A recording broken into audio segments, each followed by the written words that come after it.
which of these games is the better Smash clone on the PS2. I wanted to see what Super Smash Bros. Melee was competing against on the PS2. So I picked these 4 games because their gameplay and roster caught my interest, and I think you'll also find them interesting. So let's take a look at the first one, Battle Stadium D.O.N. This game has probably the most iconic roster, putting Dragon Ball Z, Naruto, and One Piece characters in one game. It's 3 of the biggest shonen anime in one. The game has 20 characters in total, with 6 of them being from Naruto, 6 from One Piece, and 8 from Dragon Ball Z. Now you can finally answer the question of, can they beat Goku though? This game was not released in the US and it was a Japanese exclusive, but it does have a patch to translate the game to English. This will make it easier to play through the story mode, I want to say, but this game does not have any kind of story. It's an arcade mode where you do 5 fights, with the last fight being a boss fight with a regular enemy that has some increased stats. As you're playing through this mode, you'll get these missions. You can complete them and you'll receive these coins that you can use at the end. But before we talk about that, let's talk about the gameplay. You have 2 attack buttons in this game. One button is for regular attacks. You have an attack for each direction, with the up one throwing your opponent up, down does a sweep to take down your enemy, and the side attack that is a lunge to hit enemies that are further away. If you don't press any of the directions while pressing the attack button, you can do a 3-hit combo. The other attack button is the special attack. It's very similar to the regular attack, in which each direction has a special move, but some directions don't follow similar patterns as the regular attack. Character up special is an anti-air or extra height attack, but down is usually different between characters. It's very similar to Super Smash Bros. But let's get to the differences. You can usually extend your 3-hit combo by adding a special move at the end. This is very cool, as it gives the game more of a fighting game feel, where you can do an actual combo, and it has a couple of different lines depending on which special attack you do. It's nothing complex, but it's nice to be able to change your attack depending on the situation or just preference. It's a bit awkward to end with a special moves, as you usually have to press the direction before or at the same time as your button press. If you don't, you usually do your neutral special attack, or if you try to do the up special attack, you would just jump. The game does feel rough around the edges, especially when you accidentally die. For example, Dragon Ball Z characters have this air dash you can initiate by pressing the direction twice while in the air. When you're trying to do precise movements, you might press the button twice, which can cause you to fall off the stage by accident. The special attacks are also powerful, and to balance that, the game does have a special meter gauge here under this giant bar, which we will talk about later. But before that, let's talk about the character special meter. Every time you use a special attack, you use up some of your meter. And on each meter, you see a line that indicates when you'll be able to use your ultimate attack. They all vary depending on the character, and like all ultimate moves, do a lot of damage. As you can see, there's no life or individual health bar in this game. So how does one win in this game? Well, every time you hit or ring out an enemy, they will drop these orbs like a piñata. Everyone shares this one health bar at the top of the screen, and the more orbs you collect, the more your health bar will increase. After your health bar reaches a certain size, you go into burst mode. In this mode, your attacks are more powerful, and for the Saiyans, it transforms them into Super Saiyan, which I thought was a nice touch. It's a bit odd though, since if you have the most health, that means that you're winning. So why make the player who is already winning even more powerful? The point of making them more powerful is to make it possible for that player to win. To win, they have to deplete everyone's health bar together. Once their icons become red, that means that their health bar is depleted, but they're still part of the game. They could get out of the red zone by collecting more orbs, unless the player ahead gets a power boost to finish everyone else off as quickly as possible before the other ones can come out of the red zone. This health bar feels very odd. Collecting the orbs become a bigger priority than actually fighting. You do get orbs out of people by hitting them, but you will need to go around and pick them up. Other players will have a better chance of picking them up while you're in the middle of an attack, or even hitting you instead. The health bar even moves around the special meter since it's right underneath the player's icon. The game does have a guard button that is tied to your special meter, so you can keep blocking until your meter depletes, adding a bit of a resource management with your specials, ultimate attack, and blocking. You can also bypass their block with a simple grab.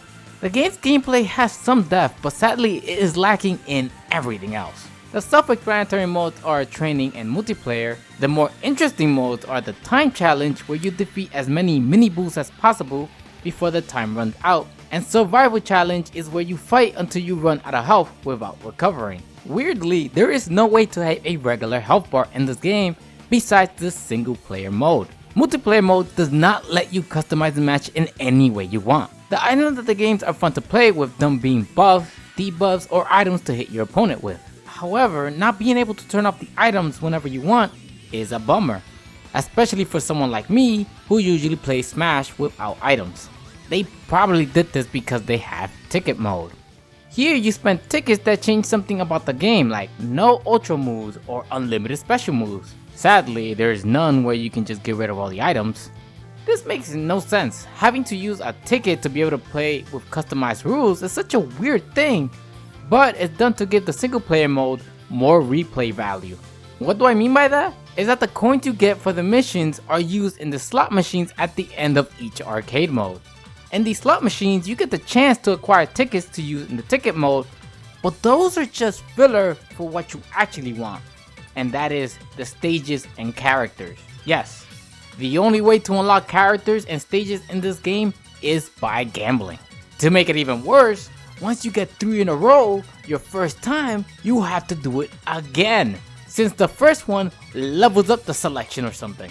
This is where you can actually unlock something if you get 3 in a row. You will get a generous amount of retries on this screen, but after a while, it'll dump you back down to the first one. This felt like a real slot machine because I was not able to unlock anything this way, until the game decided it had taken enough of my coins and decided to throw me a freebie. The game starts with 12 characters and you have to unlock 8, while there are 7 stages and you have to unlock 4 of them. The idea of having to unlock stuff by luck is annoying. The last mode is a gallery mode to view all the characters in this game, and that's it. The cast and core gameplay of this game is very good.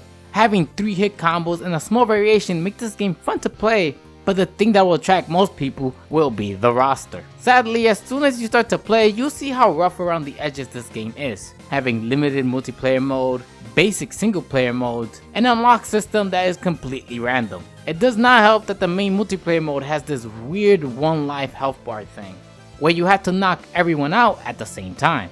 This is a game where you get a complete save file and play with that because none of the single player modes are worth playing. It's a shame this game did not get a sequel because it had a good foundation for gameplay and roster. Now, let's go from one game with a legendary roster to one with the most unusual mix of characters. Let us look at DreamMix TV World Fighters. This game also only came out in Japan, but sadly did not get an English patch. This game does have an arcade mode where you get to see the same story cutscenes between each of the 6 fights. The premise is that the TV channel is losing ratings, so they invited characters from different universes to compete to increase ratings. Violence sells, people. Violence sells. So, who are the characters that they invited into the show? Well, the game has 17 different characters who are owned by 3 separate companies. Konami has 5 fighters, with some characters being Simon from Castlevania, Snake from Metal Gear, and Stoneface from Gradius? The ship one? Okay. This is an odd addition. But the only weirder thing than his addition is the sound he makes with one of his attacks. Hudson Salt also has characters like Bomberman from Bomberman, Yugo from Bloody Roar, and Bimbo Gami from some Japanese game. Such an odd character, but I'm not sure if he's weirder than. Moving on, we have the oddest company, Takara, which is a toy company in Japan. So they brought in their heavy hitters like Japanese Barbie, Takao from Beyblade, and Optimus Prime. I hope you now understand what I mean by Strange's roster. It seems this game existed mainly because Konami has shares in Takara and was acquiring Hudson Soft, so they made this game to hype up the acquisition. Now, let's talk about the gameplay. Well, it's a We Have Smash at Home game. It's very similar to Battle Stadium D.O.N by having 3-hit combo system, where the last one launches or downs the enemies, and has different attacks when pressing the buttons with a certain direction. But it is limited. Characters only have up and forward direction attacks. The downward one can only be done in the air, with an up attack that gives a small jump height and a neutral one. There are also fewer special moves depending on the character. Some characters have 1 and some of them have 4 special moves. It usually correlates pretty well with known abilities that the character has. Bomberman has bombs, Takeo uses his Beyblade, and Megatron turns into a gun. Okay.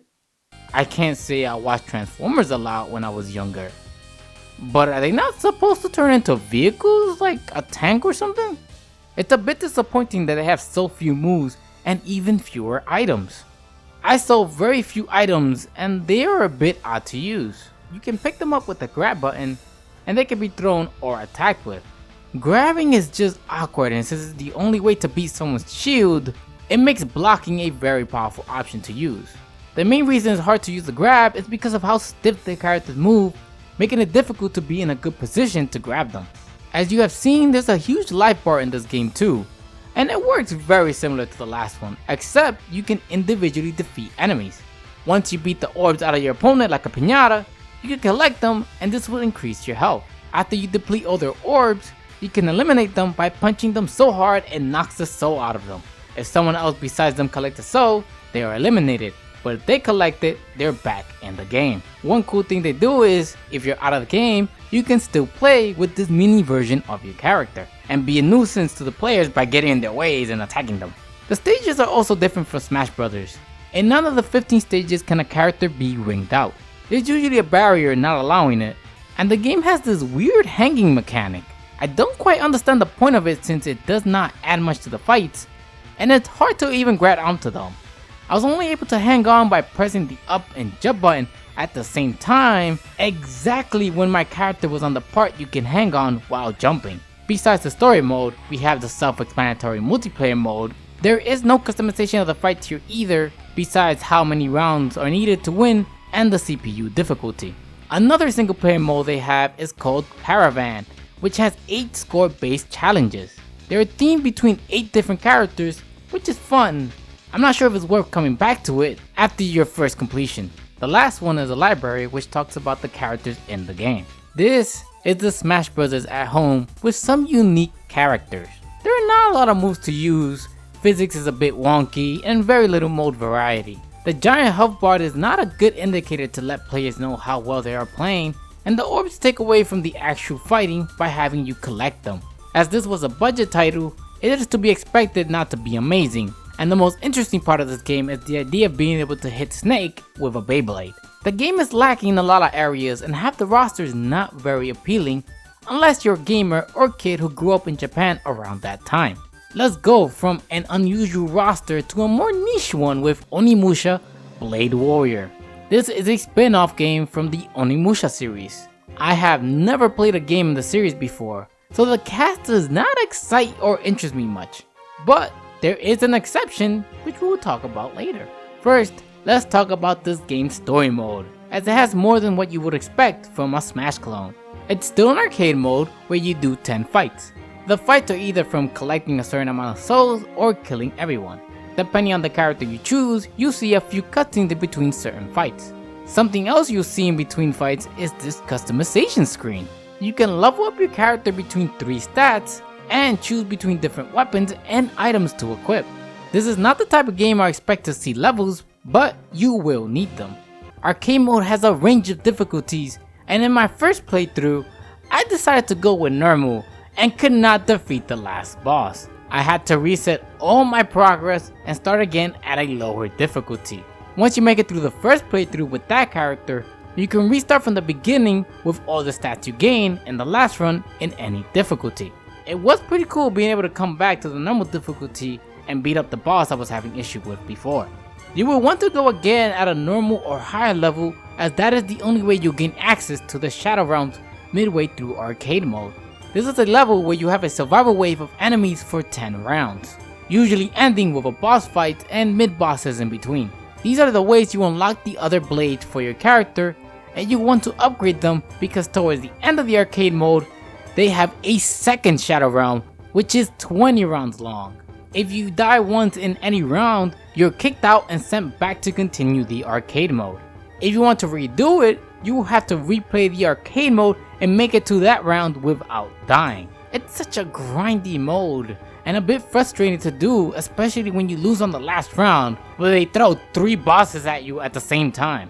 Once you beat arcade mode, you'll be given the chances to buy an item. It could be from items you can equip to help, or one-time use items that increases your health. To buy these items you need souls, and to get them, let's talk about the gameplay.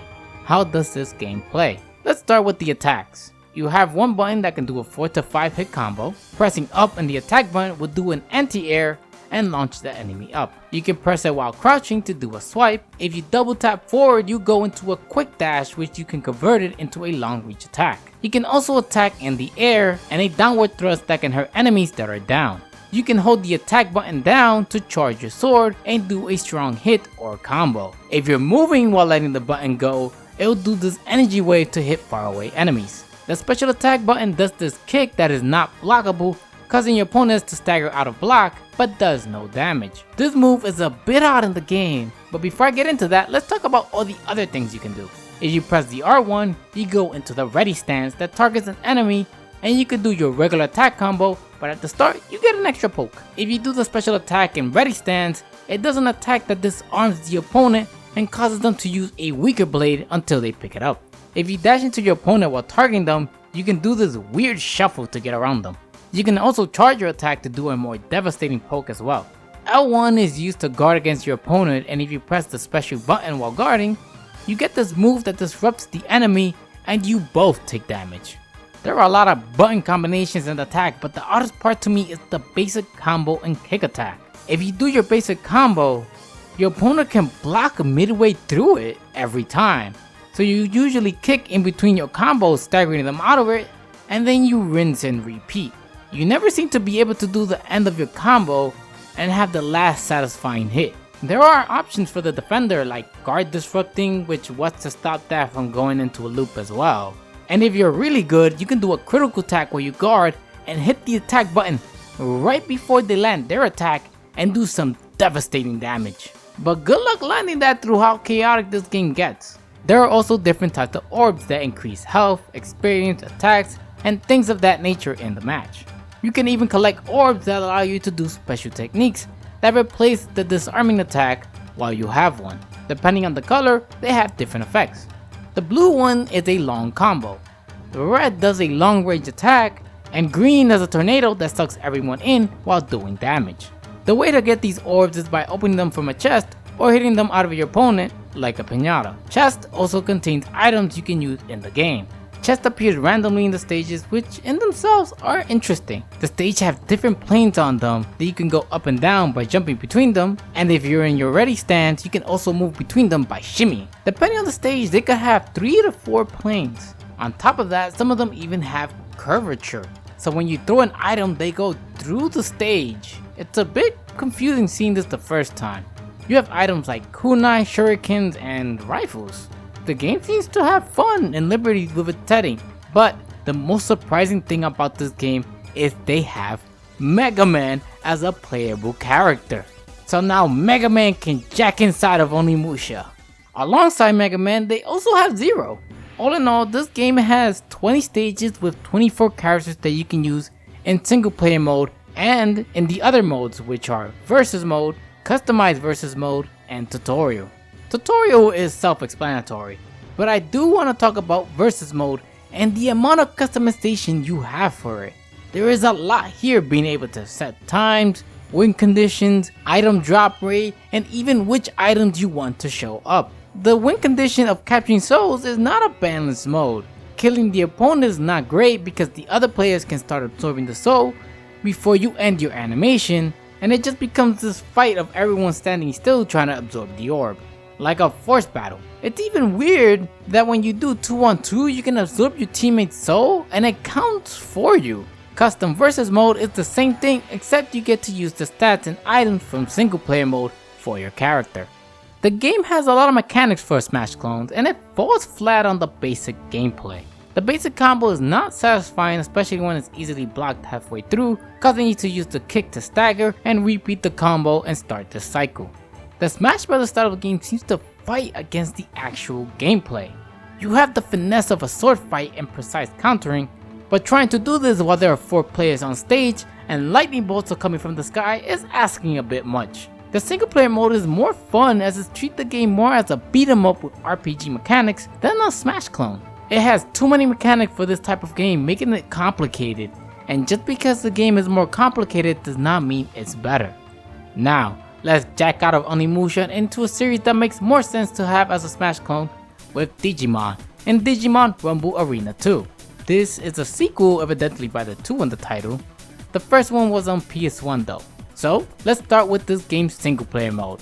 This game does not have any story but an arcade mode where you do 6 fights. You get to choose going up and down this sideways triangle, with going up being harder and going down being easier. The game seems to add more opponents as you go up in difficulty. As you're going through, you will sometimes get extra battles used to unlock characters in other modes. But before that, let's talk about the gameplay. How does this game play? Well, it's very similar to Battle Stadium D.O.N by having 2 attack buttons. It has the 3 hit combos, different attacks based on directions, and the same with special moves. You can even combo the 3 hits into a special move. The difference is there's no side attacks. They are the same as not moving in a direction. There is a block that can only be beaten by a grab that lets you pick them up and throw them. It's all standard stuff, but the biggest thing this game has is these eggs. If you hit your opponent, they'll drop them like a piñata. While that is nothing new, what these eggs let you do is fill up this bar to Digivolve. The Digi evolution converts you into a new Digimon with new regular and special moves. Most Digimons have the ability to Digivolve with a few exceptions, which we'll talk about later. The idea of transforming mid-battle is really cool. Once you reach the highest level, the meter can be used to unleash an ultimate attack. Evolved Digimon also have an extra special attack by holding block and regular attack. If you die, you devolve back into the previous form you had, and that is going to happen a lot. Your life bar melts in this game. You can take a lot of damage, not just from being wombo comboed, but also from fall damage. In this game, you can take damage when your character falls flat on the ground, but the damage seems proportional to the height of the fall. Even the noise it makes when you fall sounds like you broke their neck.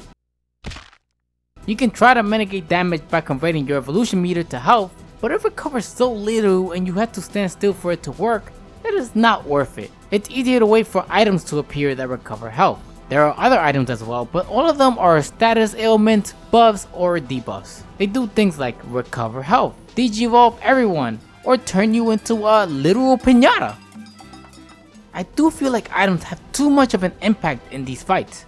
Being able to recover all your health, or completely fill your digivolve meter is a bit overpowering in this game, and what extends a lot of these matches. Usually staying in your last evolution is the biggest advantage you'll get, and these items make you stay in that form longer or be able to go back into it right away. They even have an item that gives you an extra life. What's also skewed is the characters you can play as. You have 19 Digimons across the first 4 seasons of the show. I do have to say, some of these Digimon's names are the chef's kiss. What do I mean? Well, before I give you a few examples, do remember that all Digimon names end with Mon. First, we have Angimon. Not Angumon, but Angimon.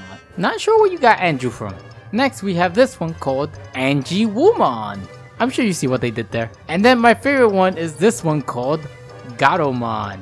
They just took the word cat, translated it to Spanish, and just slapped the Mon right behind it. I'm sure most Digimons are probably named like this, and I just don't know the references. Back to the game, most Digimons are balanced except for 4 of them. They are the final boss in this game and you can unlock them after beating them in single player mode. You can unlock all characters fairly easily by making it to the end of each single player mode. Usually when you unlock a boss character, they get nerfed, since they're usually overpowered to create a challenge. Here however, they're just as powerful in multiplayer mode as they are in single player mode. They are just as strong as the last evolution of any other Digimon.